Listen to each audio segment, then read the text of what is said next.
Peran sektor moneter di Indonesia. Sebagai bank sentral, Bank Indonesia memiliki 5 peran utama dalam menjaga stabilitas sistem keuangan.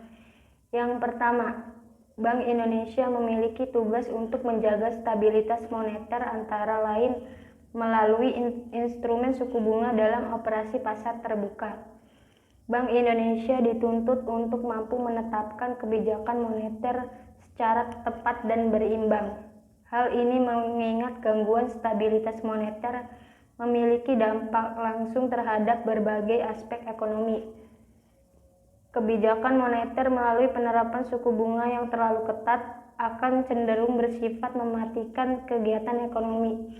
Begitu pula sebaliknya. Yang kedua, Bank Indonesia memiliki peran vital dalam menciptakan kinerja lembaga keuangan yang sehat, khususnya perbankan. Penciptaan kinerja lembaga perbankan seperti itu dilakukan melalui mekanisme pengawasan dan regulasi.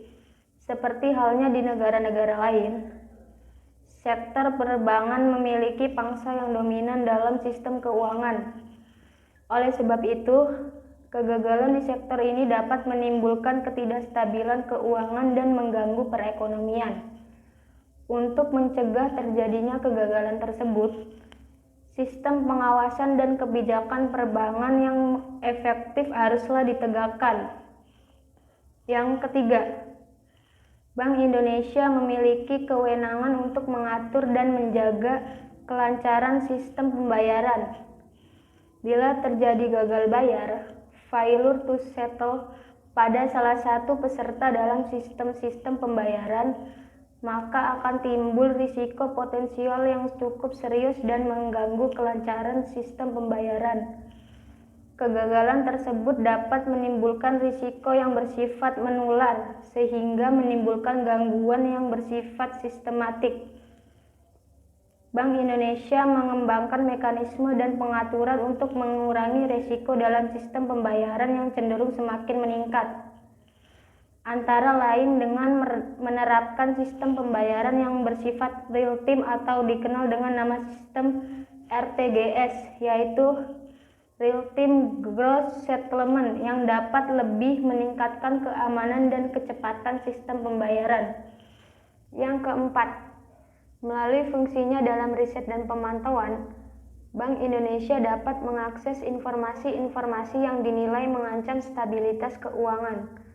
Melalui pemantauan secara makroprudensial, Bank Indonesia dapat memonitor kerentanan sektor keuangan dan mendeteksi potensi kejutan yang berdampak pada stabilitas sistem keuangan.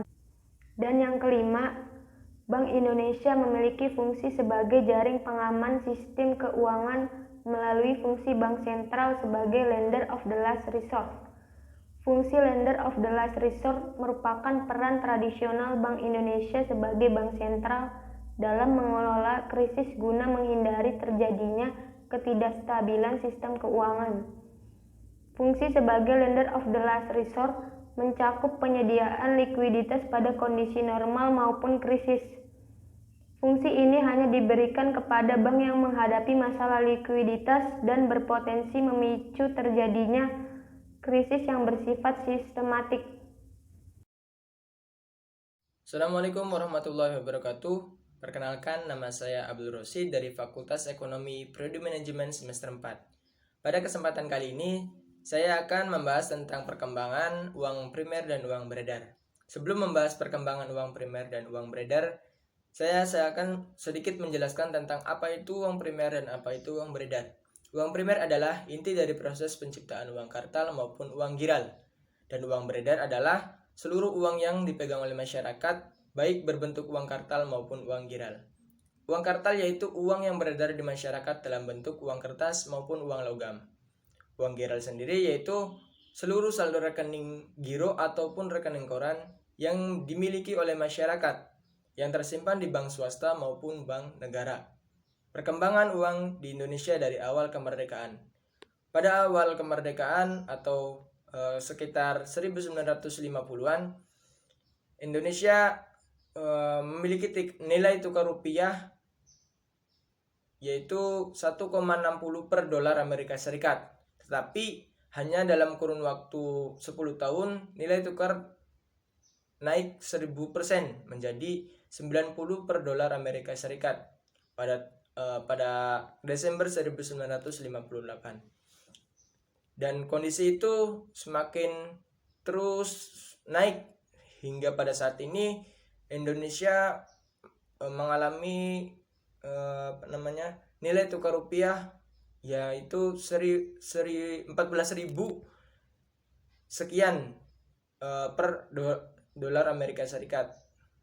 Mungkin itu saja yang dapat saya sampaikan mengenai perkembangan uang primer dan uang beredar yang ada di Indonesia. Kurang lebihnya saya minta maaf. Saya akhiri. Wassalamualaikum warahmatullahi wabarakatuh. Nama saya Anandiana, saya akan menjelaskan sedikit peran perbankan terhadap Indonesia. Diawali dengan pengertian bank itu sendiri, bank adalah sebuah lembaga intermediasi keuangan, umumnya didirikan dengan kewenangan untuk menerima simpanan uang, meminjamkan uang, dan menertibkan promes atau yang dikenal sebagai banknote. Kata bank berasal dari bahasa Italia, banca berarti tempat penukaran bank. Fungsi bank umumnya adalah menyalurkan dana kepada masyarakat. Setelah melakukan kegiatan menghimpun dana, bank kemudian akan menyalurkan dana ini kepada pihak yang membutuhkan. Penyaluran dana kepada masyarakat ini dilakukan dengan menggunakan sistem kredit atau pinjaman. Pendapatan bank umum berupa pendapatan bunga. Terdapat beberapa tugas pokok lembaga perbankan. Pertama, bank bertugas menyalurkan kredit kepada lembaga usaha atau perseorangan yang membutuhkan. Tujuan penyaluran kredit ini adalah untuk kegiatan yang bersifat produktif. Kegiatan sendiri terbagi menjadi 3 jenis, yaitu kredit jangka panjang, kredit jangka menengah, dan kredit jangka pendek. Kedua, perbankan memiliki tugas untuk menarik uang dari masyarakat. Artinya, masyarakat boleh menyimpan uang mereka dalam bentuk deposito berjangka, giro, ataupun rekening koran. Ketiga, menyalurkan jasa di bidang lalu lintas peredaran dan pembayaran uang. Jasa-jasa ini termasuk jasa pengeluaran cek, menjual dan membeli wesel, penukaran falas, dan masih banyak lainnya. Keempat, bank bertugas memberikan jaminan bank dan juga menyewakan tempat untuk menyimpan barang-barang berharga. Peran perbankan dalam menggerakkan perekonomian nasional sangat besar. Pasalnya, perbankan berperan di semua aktivitas ekonomi, termasuk sektor pergerakan utama produk domestik bruto atau PDB. Kontribusi konsumsi menyumbang 80% terhadap ekonomi. Sementara itu, terdapat 2 jenis peran perbankan, yaitu peran dalam negeri dan peran luar negeri. Peranan dalam negeri artinya adalah bank mempunyai peran untuk memenuhi kebutuhan ekonomi dalam negeri seperti kegiatan administrasi keuangan, penampungan uang, penggunaan uang, penukaran dan perdagangan uang, serta pengawasan dan pengkreditan dan mengirim uang. Sedangkan peranan perbankan untuk luar negeri meliputi hal-hal yang berkaitan dengan lalu lintas devisa, hubungan perdagangan, dan hubungan moneter sebagai negara. Demikian sedikit penjelasan tentang peran bank. Assalamualaikum warahmatullahi wabarakatuh. Nama saya Dewi Nurhaini dari kelompok 6 akan menjelaskan tentang peran pasar modal di Indonesia. Pasar modal merupakan sumber pembiayaan alternatif bagi perusahaan dan alternatif investasi bagi investor. Hukum berperan besar dalam menciptakan pasar modal yang teratur, wajar, dan efisien. Dan 2 instrumen utama yang diperdagangkan di pasar modal yaitu saham dan obligasi. Pasar modal memiliki peran penting bagi perekonomian suatu negara Indonesia. Karena pasar modal menjalankan 2 fungsi, yaitu pertama, sebagai sarana bagi pendanaan usaha atau sebagai sarana bagi perusahaan untuk mendapatkan dana dari masyarakat atau investor. Dana yang diperoleh dari pasar modal dapat digunakan untuk mengembangkan usaha, ekspansi, penambahan modal kerja, dan lain-lain. Kedua, pasar modal menjadi sarana bagi masyarakat untuk berinvestasi pada instrumen keuangan seperti saham, obligasi, dan reksadana. Dengan demikian, masyarakat dapat menempatkan dana-dana yang dimilikinya sesuai dengan karakteristik, keuntungan, dan resiko masing-masing.